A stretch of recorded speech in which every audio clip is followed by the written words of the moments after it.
Mirdita, paqe vëllezër, motra Zotit, t'ju bekoja ku jemi sot prapë bashk dhe ne vazhdojmë të serinë e këtij mesazhi. Siç e dini, pra kemi kap të maturimin e të krishterit ose të besimtarit. Folëm dy pjesë të para për krishterin radikal. Tani kalojmë ke dy pjesë të tjera. Sot kemi pjesën e parë të këtij mesazhi, pra që të dërgojmë mendimet tona nën kontroll të Zotit, dhe shumë e rëndësishme që ne t'i dërgojmë mendimet tona nën kontroll të Zotit. Pra si seri, pra siç thash, ne vazhdojmë, është pjesa e tretë e maturimit të një besimtari, por është pjesa e parë e këtij mesazhi të sotshëm. E kam darë në dy pjesë të këtë, kështu që mund ta përfundojmë tetën bashkë te mesazh. Edhe si gjithmonë, bëjmë një lutje, japim një sardhë të frymës së shenjtë, edhe që të na udhëheqë edhe sot me këtë mesazh. Haleluja, atë Perëndi i fuqishëm, të falenderojmë o atë, ti o Perëndi që unë mbifron, dhe sytë e tuja, Zot, janë drejt nesh, drejt të shpengurave të tu. Ti na shpengove, Perëndi, me gjakun e birit tënd. Zot, na birësove, na dhe këtë pushtet, këtë autoritet, ose këtë privilegj që kemi, që të quhemi bijtë shumë të lartë të Perëndi. Të falenderojmë atë, vim o Zot si gjithmonë, trokasim ke zemra jote me anë lutjeve. Zot i madh, të falenderojmë edhe për këtë ditë, mundësinë që na dhe sot. Si gjithmonë japim sardhës frymës së shenjtë që të na mbuloj në këtë ditë, në këtë orë, në këto çaste. E frymës së shenjtë na udhëhiq ti, bëj që ti jesh ti ai mësuesi jon perfekt, sepse ti i vetmi perfekt, i vetmi mësues që mund të na mësojë në mënyrë të përkryer. Eja frymës së shenjtë na udhëhiq edhe në këtë mesazh. Lutem o Zot që të na mbulosh, edhe si gjithmonë lutem që ti ta shoqërosh këtë mesazh me një prekje o Zot, me një mrekulli, me shenja që vetëm ti di t'i bësh o Zot. Të gjithë ato që dëgjojnë o Perëndi, lutem që ti t'i bekosh me vëllezër, motra, kudo që t'je në gjithçka që kanë nevojë, Perëndi, vetë dorë fuqishëm o Zot. Të falenderojmë atë për gjithçka. Në emër të Jezusit, që bekuq qoftë gjithjet në vet. Amen. Pra siç thash, kemi këtë si temë 3, më themi, por seria e mesazhit është i njëjti, sepse ne ecim me këtë maturimin, pra të besimtaris, që gjithë ne kemi nevojë të maturohemi, por që të arrijmë të maturimin, një pjesë, një temë tjetër, si më themi sot, është pikërisht kjo që si t'i dërgojmë mendimet tona nën kontroll të Zotit, dhe besoj që është gjë më e rëndësishme për çdo besimtar që duhet bëjë. Edhe në fakt po shikojmë. Sot nuk e mbaroj, jam i sigurt, kështu që edhe këtu kemi dy pjesë, prandaj edhe poshtë t'ju shkruajta pjesa parë, për sa i përket këtij mesazhi, po seria vazhdon pra. Gjithë ne fakt si besimtar, si të përkushtuar që jemi ndaj Zotit, kërkojmë që ne t'i vendosim këto mendimet, pra mendimet tona, madje dhe jetën tonë, pra, sepse mos harrojmë, ku flasim për mendimet, po flasim edhe, si më themi, për atë jetën tonë emotive, Kështu që prandaj gjithë ne si besimtar kërkojmë t'i vendosim mendimet tona ose jetën tonë emotive nën kontrollin e frymës së shenjtë. Gjithë e dimë, betejë më e madhe për ne si besimtar është pikërisht ajo fush betejë e mendjes. Është kjo mendja. Motivi pse shumë persona sot falimentojnë, nuk kam fitore, a dikush është sepse mendja e tyre nuk është për të rirë, nuk ka ndryshuar, nuk është transformuar, është e njëjta si dikur. Prandaj është e rëndësishme që të transformojmë, ta ndryshojmë, për të rim, pra, këtë mendje. Edhe është ajo që gjithmonë kemi folë fakt, mu nuk pëlqen ajo kur flitet të rritemi nga ana shpirtërore, të rritemi shpirtërisht. Atëherë, të ndaloj pak, që të kuptojmë pak kush është rritja frymore, e që do thot rritja shpirtërore. tek shpirti më mirë, shpirti është i përbërë, siç e di, nga emocionet tona, nga dëshira jon, nga ego jon, nga dëshirat tona, pra gjithë këto gjëra pra përfshihen te shpirti. Dhe në qoftë se ne themi të rritmi nga ana shpirtërore, do thotë që unë të rris egon time, të rris vullnetin tim, të rris dëshirën time, të rris ndjenjat e mia, ku faktikisht ne duhet t'i transformojmë, t'i përtërim, që do thotë që nga ndjenjat e mia duhet të kalojmë në besimin e Zotit. Nga emocionat tona të kalojmë në atë të Perëndis. Nga vullneti jon të kalojmë të transformohemi në atë të Perëndis, në vullnetin e Perëndis. Nga ego jon të kalojmë në atë bujarinë e Perëndis. Nga krenaria jon të kalojmë në përullsinë që na kërkon Perëndia. Pra, shpirti ka këto gjëra përbëhen, dhe siç e dim shpirti pra i referohet njeriu, shpirtit të njeriu. Dhe njeriu i ka këto gjëra, dhe të rritmi nga ana shpirtërore nuk pëlqen mënyra se si shprehet. Ne kemi nevojë të transformohemi, sepse shpirti është kjo jeta jonë emotive, ku ne goditemi dhe ne nuk du të rrisim shpirtin, ose nuk du të rritmi nga ana shpirtërore, ne du ta ndryshojmë, ta përtërim, ta transformojmë, duke e hedhur të gjithçka në fjalën e Perëndis dhe në fuqinë e frymës së Shenjtë.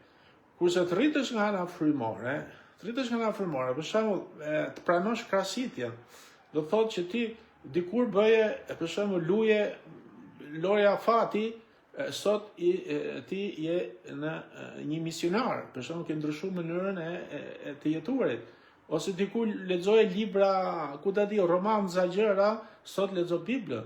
Dikur shkoje në kinema, se shumë i dhën pasportit dhe gjëra tjera, sot shkon kish. Pra, dikur nuk falje, sot fal, dikur nuk u lutje, sot lutesh, dikur nuk të intereson të bashkësia, sot të intereson bashkësia me vëllezërit. Edhe kjo lloj rritje është rritje frymore. Kjo është rritja frymore. Pra, rritja frymore është nga kjo pikpamja. Po jo shpirtërore, nuk quhet shpirtërore, se shpirtërore do thotë që të rrisim egon ton, të rrisim ose të bëjmë vullnetin ton, ose dëshirën ton, ose ku ta diun, atë që thash më përpara. Pra, shpirti ka nevojë të përtërihet, të ndryshojë, të transformohet, edhe ti dërgojmë to mendime që ne kemi, ose kjo jeta jonë emocionale, pra, ose emotive, të kaloj pra në kontrollin e frymës së Shenjtë, duke u bazuar te fjala e Perëndis. Kurse rritja frymore është ajo siç thash parë, pra, janë ato pikat që preka që ka të bëjë shumë. Të krahasitemi. Kur ne krahasitemi dhe ndryshojmë dhe vendosim jetën tonë në dorë të Zotit në gjithçka, ti po rritesh nga ana frymore. Marrëdhënia me Perëndin bëhet më e përzemërt, më intimo, dhe kjo është një rritje e përditshme nga ana frymore, atë që të kërkon, derisa arrim si përfundim të luftojmë luftën e mirë. Kjo është pra rritja frymore, që të arrish deri këtu. Ama që të arrish, duhet që dhe të transformojmë, të përtërim shpirtin ose mendjen, se mendja dhe shpirti janë bashkë, janë në kokë, janë këtu ke trutë, si më themi, edhe më mbështetet ke mendja, është psikike, si që dim shpirti dhe mbështetet ke mendja. Edhe kjo është ajo që ne duhet ta përtërim, pra nejse. Thjesht bëra një diferencë midis asaj, pra që është midis, kur themi të rritmi nga ana shpirtërore, është do sikur më themi shpirti i shenjtë, që nuk ekziston për fat keq, më keq. Kështu është edhe puna e rritjes shpirtërore. Rritja frymore, por nga që ngjasojnë të fjalët, si nga anglishtja, si te italishtja, ngjasojnë me shpirtin ton, se këto janë spirituale. Pra të rritmi spirituale, rritja spirituale dhe ngjasojnë me shpirtin e kujtojmë sa është e njëjta gjë. Rritja spirituale, pra la crescita spirituale, si thonë italisht, do thotë rritja frymore, jo shpirtërore. Sepse shpirti është pra psiqike dhe mbështetet ke mendja, siç thash, pra gjë tjetër. Okej, pra siç thash, pra betejë më e madhe si besimtarët është në mendje, motivi pse shumë persona pra falimentojnë është sepse akoma mendja e tyre nuk është e përtërir. Lexojmë ke Hebrejt. Marrim Hebrejt kapitulli 12, 3 vargjet e para, lexojmë bashkë.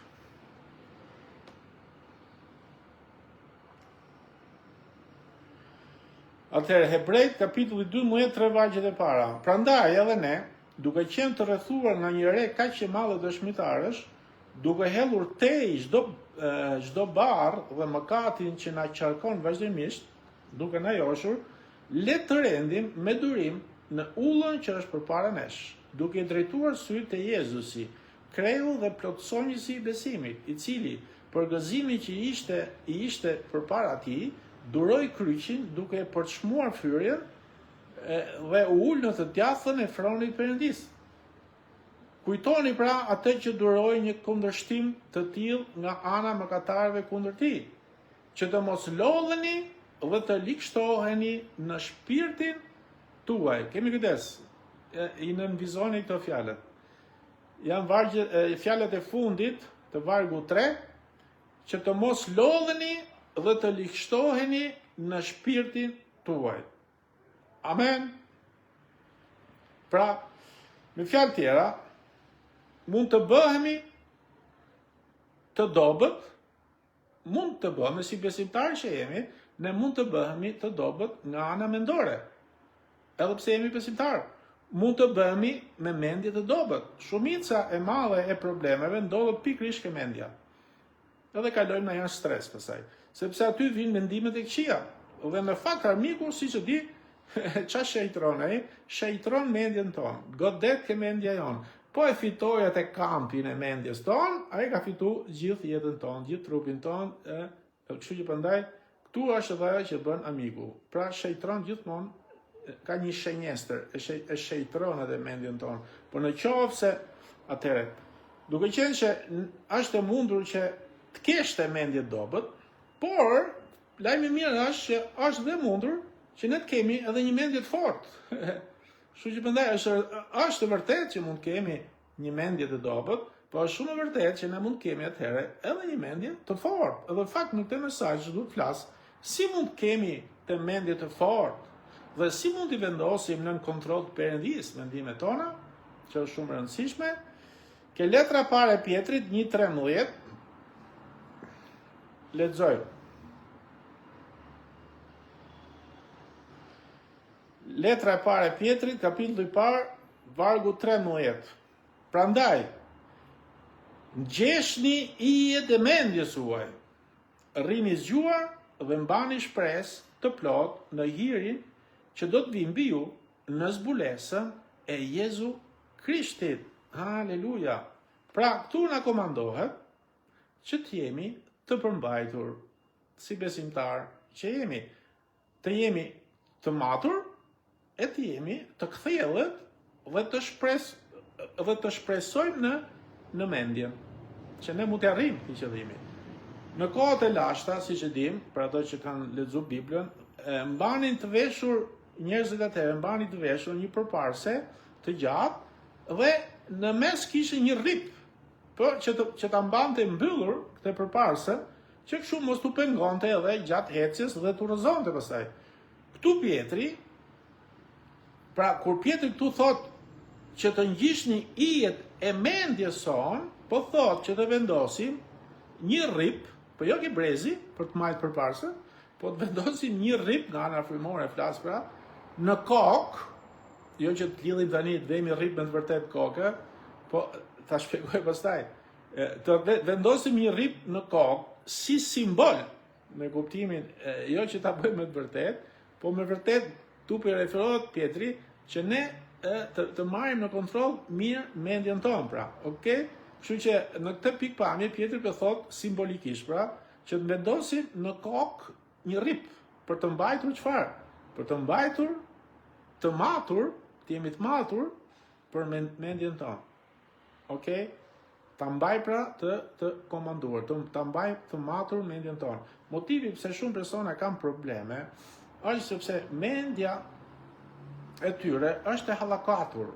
Dhe kështu nuk janë gatshëm, qofse mendja jonë është e hallakatur, dije që ti nuk je i gatshëm as për aksion, as për një mision, as për asgjë për të bërë për Zotin.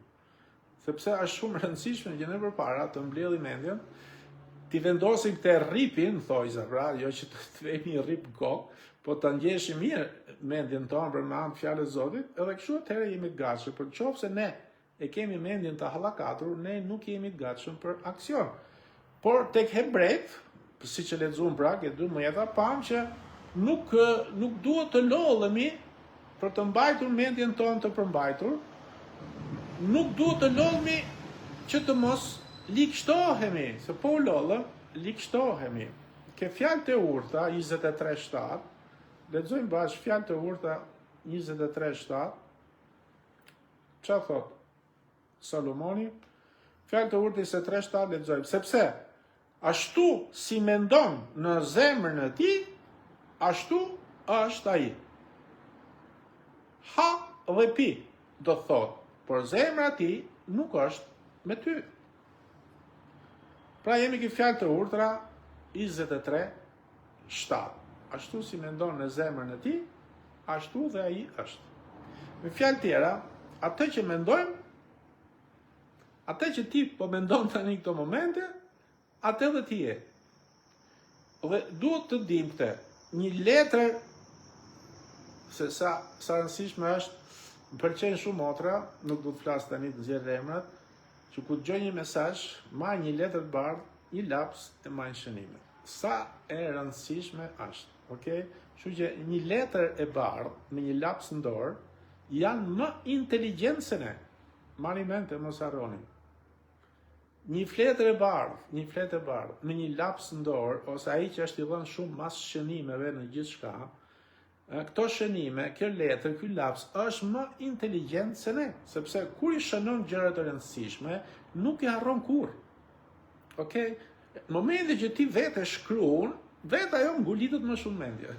E plus e ke edhe të shkruajt me në qoftë se do të harrosh. Pra është diçka që Perëndia don që ne ta bëjmë. Nuk i harron kurrë. Dhe për këtë letra me lapsin bëhen më inteligjent se ne, sepse ajo letër nuk harron kurrë. Ne harrojmë. Mendja jonë harron. Pra një laps i dobët, që nuk di të shkruaj, vlen më shumë se një mendje e preft. Edhe pse i lapsi është i dobët, edhe pse është shumë me zore prefi, po mjafton vetëm ta majet e shënimit, si përfundim është më inteligjent se ne. Pra bëhet më e ka mendjen më të prep se ne, më të themi, sepse shpesh herë ne vim neve sa herë na vin në mendje shumë gjëra. Por më vonë i harrojmë, ja pse na duhet që t'i shkruajmë. Gjithmonë.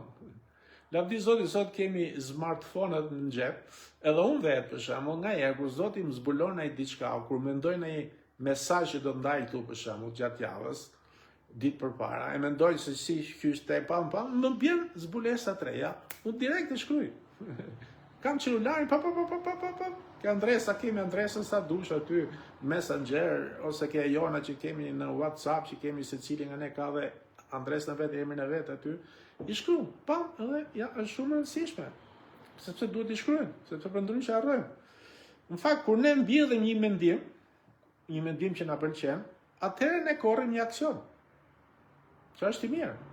Po të mbjellim një aksion, ne korrim një tmet ose vetë keq, sepse qoftë ai mendimi na pëlqen neve, po nuk është ndoshta e mirë për Zotin. Po ti, atë që të pëlqen ty, e bën aksion, ne e korrim si përfundim të aksionit. Dhe po të mbjellim të lloj aksioni, ne korrim një tmet ose një vest keq dhe bën vazhdimisht të gjë. Po pse? Sepse po ta bësh, kam dëgjuar dikë që thonte, po të kesh një vest ose ta bësh një gjë për 21 ditë rresht, si përfundim, ajo gjë të bëhet ves. Pra, nëse po 21 ditë rresht, ajo gjë të bëhet ves. Po të mbjellësh të ves pastaj, që do korrësh? Do korrësh një karakter, sepse bëhet ashtu, siç edhe mbolle. Dhe po të mbjellësh një karakter, si përfundim, që do marrësh? Do korrësh atë lloj fati. Prandaj ne e themi, qa fati, si përfundim arrimi çike fati. Atëherë, po e përsëri se nga herë ne themi, qa fati ky. E kupton se sa gjëra në jetë ne mund të mësojmë. Po të mbjellësh një ves, që s'është e mirë, korr një karakter, sepse bëhesh ashtu. Pra nëse ti e mendon, okay? Dhe e mbjell atë ves, e korr dhe bëhet karakterizohet me ty, bëhet një me ty. Dhe po të mbjellësh të lloj karakteri me fjalë, çfarë si përfundim, çfarë korr? Korr si përfundim që quhet fati. Pra, ai është fati jot sepse filloi me ty. ti e mbolle vesin, u bë karakter, e bërë aksion, e bëhet fatiot. Pra me fjalë tjera, ti je ai që mendon ti jesh. Atë që ti mendon në zemër, atë edhe ti je. Ja pse duhet të bëjmë kujdes për atë që ne mbjellim. Që gjithçka fillon nga mendimet. Por erdhi ora që të ndryshojmë mendimet tona. Dhe kështu Perëndia, kur ne ndryshojmë mendimet tona dhe i hedhim mendimet tona në kontroll Perëndis, Perëndia na ndryshon atë që ne jemi e kush jemi. Amen. Pra kur shkohet në kish, nuk shkohet vetëm për të lutur, ose për të kënduar apo adhuruar, por për të marrë e jetuar për të fituar. Kemi nevojë të marrim kish. Ja pse në një kish kur të shkosh duhet marrësh. Në një kish kur futesh do të dalësh ndryshe. Qofse futesh ndryshe, e del ndryshe, aleluja, por nëse siç futesh, ashtu del, atë ka diçka që nuk përshkon kjo kish. Është shumë e rëndësishme që të hyjmë më shumë për të marrë, okay? Dhe për ta jetuar, dhe kur e bëjmë, fitojmë. Sepse nuk shkon kish vetëm për të marrë shërim. E merr dhe ke dhoma jote. E merr me një grup tani lavdi Zoti ku puqesh, por kemi nevojë edhe për fjalën që na stabilizon. Okej, ja pse rëndësishme është që të marrim fjalë nga njerëz të Perëndis, që i ka vajos Perëndia, pikërisht për këtë thirrje. Okej? Dhe ja pse është rëndësishme edhe ti dëgjosh, ti marrësh shënime, edhe ti praktikosh. Edhe atëherë do shikosh fitore. Ke Jeremia 6:19, shkojmë pak ke libri i profetëve. Jeremia 6:19. Lexojmë. Dëgjo, o tokë, ja, unë do të sjell mbi këtë popull një gjëm. Vetë frutin e mendimeve të tij, sepse nuk u kanë kushtuar kujdes fjalëve të mia dhe as ligjit tim, por e kanë hedhur poshtë. Tu shikoj mendime të mbushura, plot nga bota, por jo me fjalën e Perëndis. Dhe kështu Perëndia po thot këtu që do të dërgoj frutin e mendimeve tuaja mbi ju. Atë preferoni, atë të dy jap. Ashtu që mendon në zemër, ashtu do të je. Ashtu do ta karakterizosh. Ashtu do ta bësh aksion, si përfundim fati jot është ai. Prandaj kemi kujdes. Ke Ezekieli, mi që jemi këtu ke profetët. Ezekieli 11:5. Çfarë thot Ezekieli 11:5? Ezekieli 11:5, lexojmë. Pastaj fryma e Zotit ra mbi mua dhe më tha: thuaj, kështu thot Zoti, ju thoni kështu, o shtëpi e Izraelit, dhe unë i njoh gjërat që ju shkojnë në mend.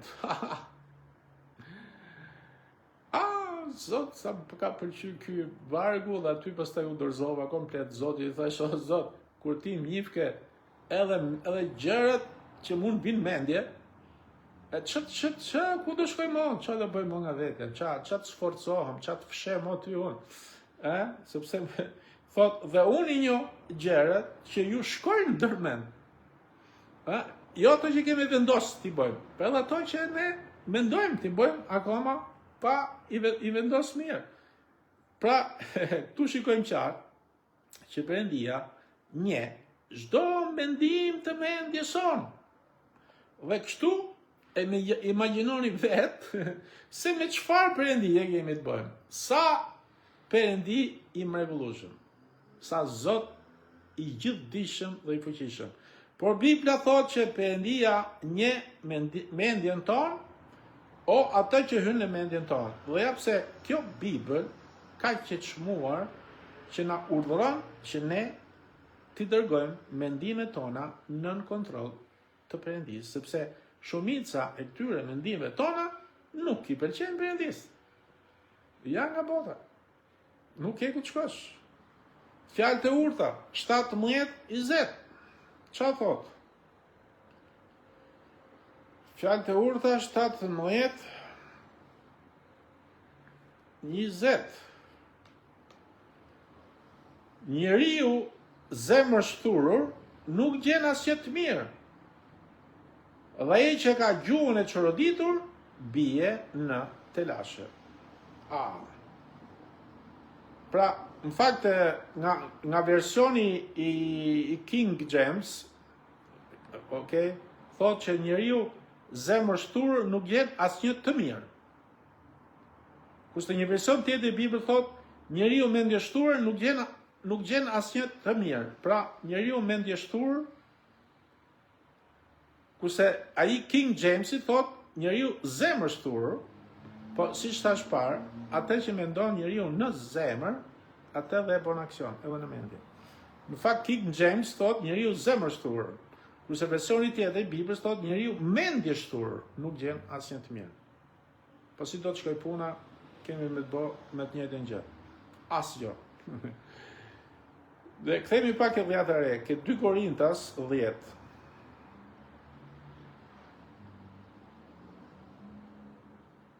Korintas 10, lexojmë 4 dhe 5. Thot, 2 Korintas 10, vargu 4 dhe 5. Pipa ku më falni pak?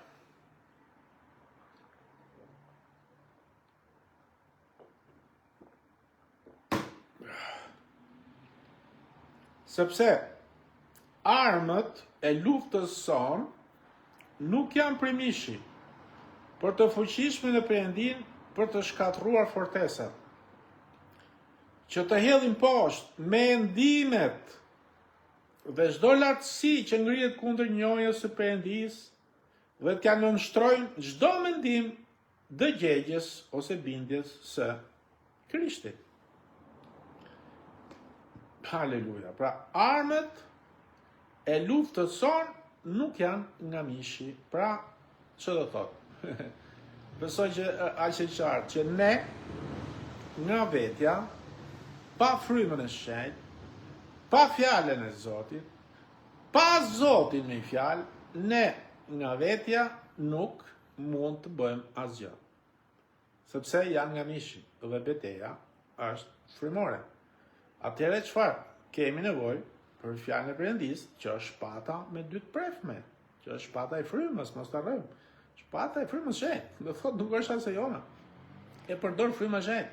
Ja pse nuk mund t'i ndash frymën nga fjala nga fryma. Okej? Kemi nevojë për fjalën që është shpata e frymës. Pra kemi nevojë për fjalën dhe për frymën pak fjalë.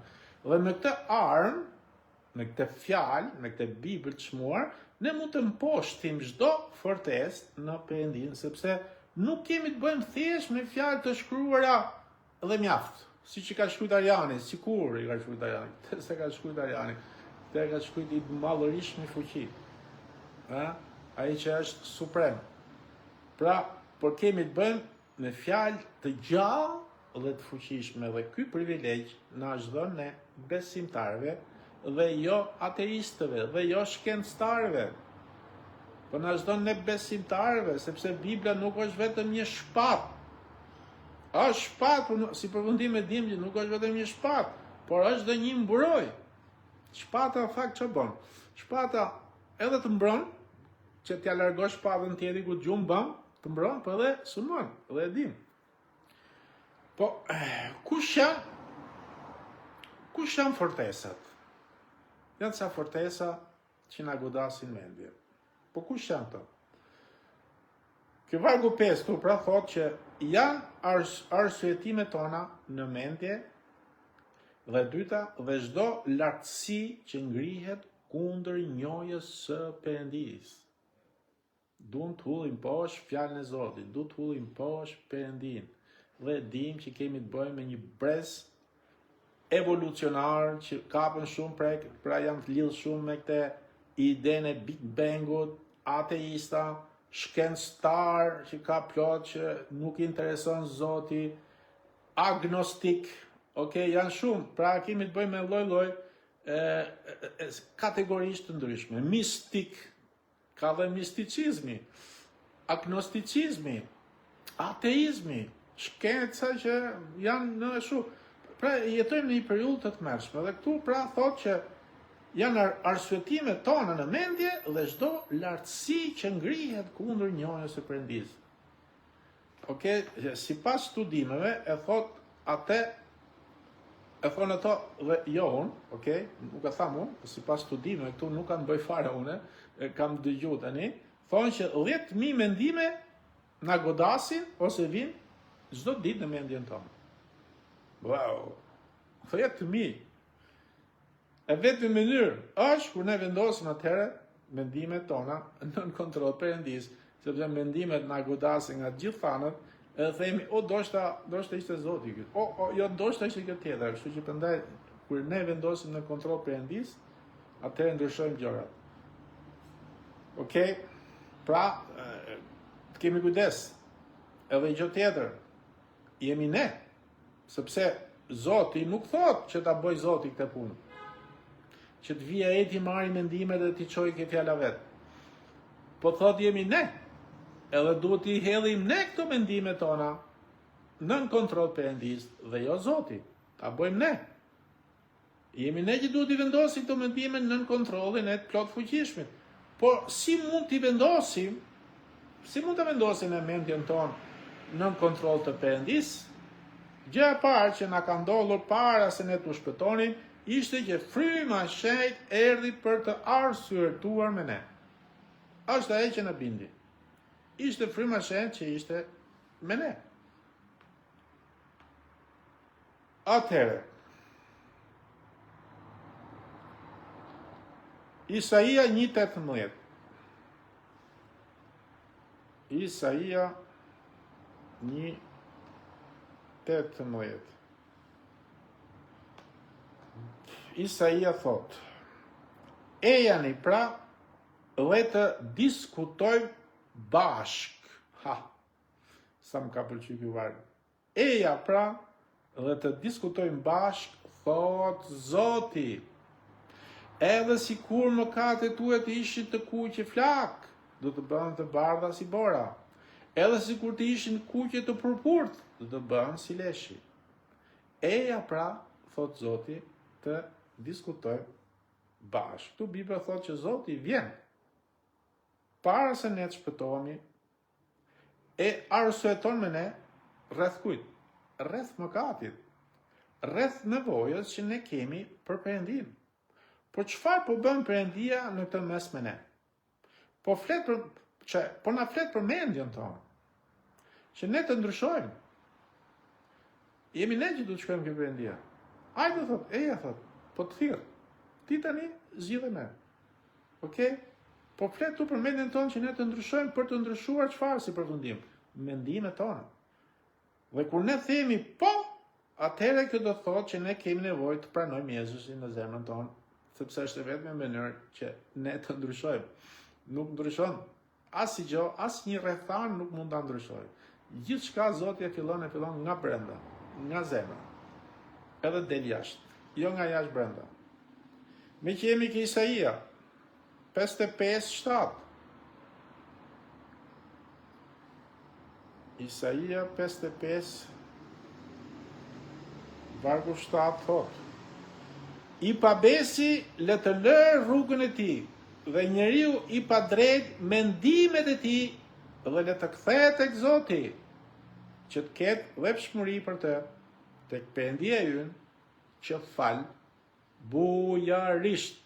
Sa Zot mirë që kemi ne, të ne si adim. E këtu shikojmë pra, ky varg, ne shikojmë fillimin e të gjithë gjërave. Sepse na duhet të harrojmë të kaluarën dhe mendimet tona dhe të ndjekim udhën e Zotit. Harroj të kaluarën, harroj mënyrën se si ti mendon dhe ndiq udhën e Zotit. Me fjalë tjera, ne na duhet të lejmë mendimet tona e të marrim mendimet e Perëndis. Dhe kur ne i themi po Perëndis, atëherë Perëndia na premton diçka. Çfarë? Jeremia 31, vargu 33. Jeremia 31, vargu 33 thot: Por kjo është besëtillja që do të vendos me shtëpinë e Izraelit mbas atyre ditëve, mbas. Thot Zoti, do të shtije ligjin tim në mendjen e tyre, dhe do të shkruaj mbi zemrën e tyre, dhe unë do të jem Zoti i tyre, dhe ata do të jenë populli im. Jeremia 31, vargu 33.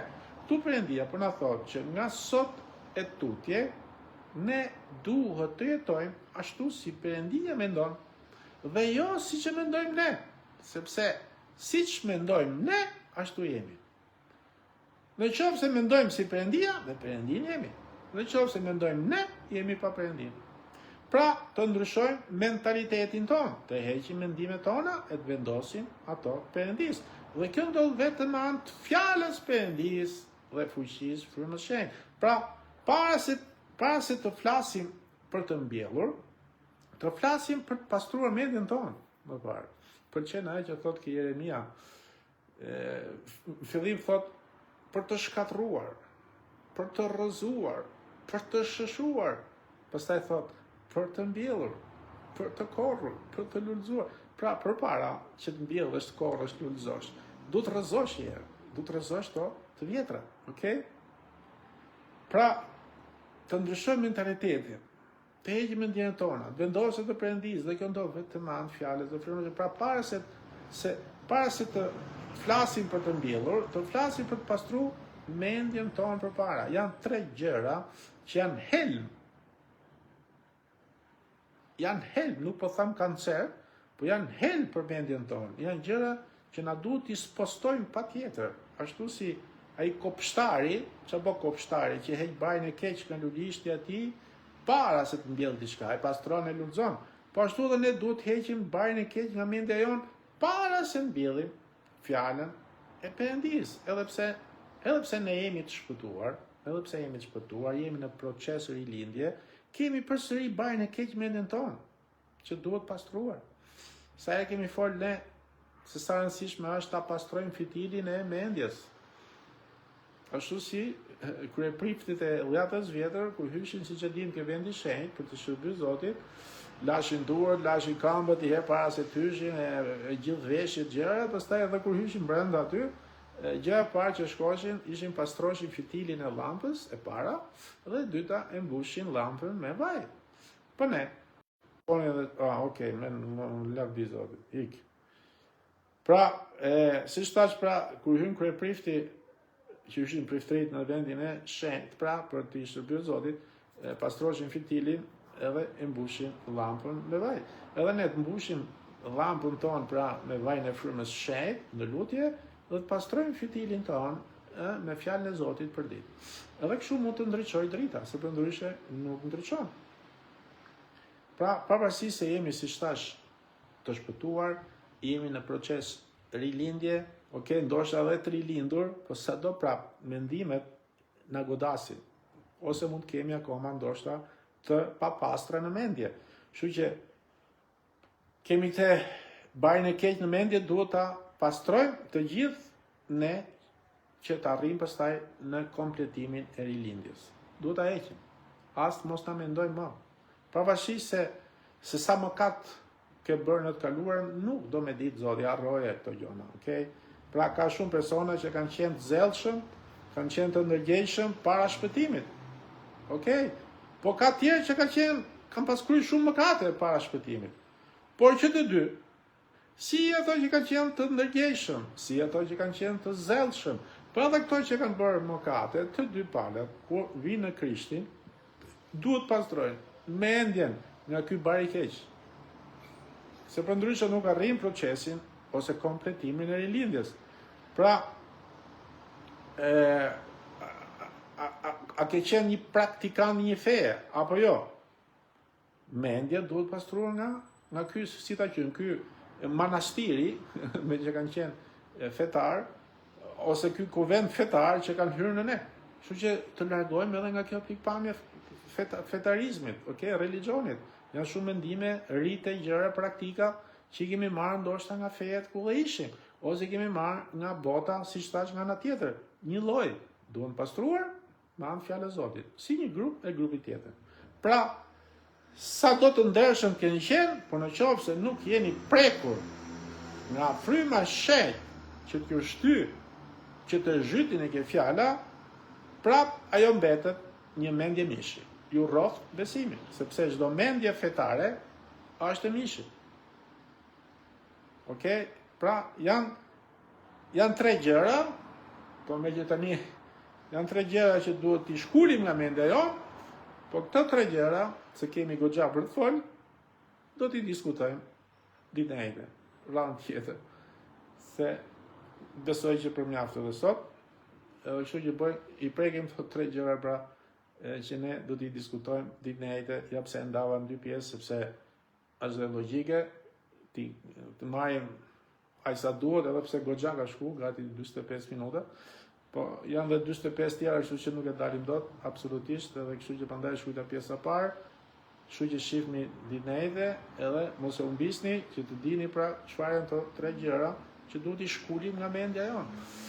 Unë si gjithmonë ju falenderoj edhe për sot, mundësinë që na dha Zoti, hiri i tij është i mrekullueshëm.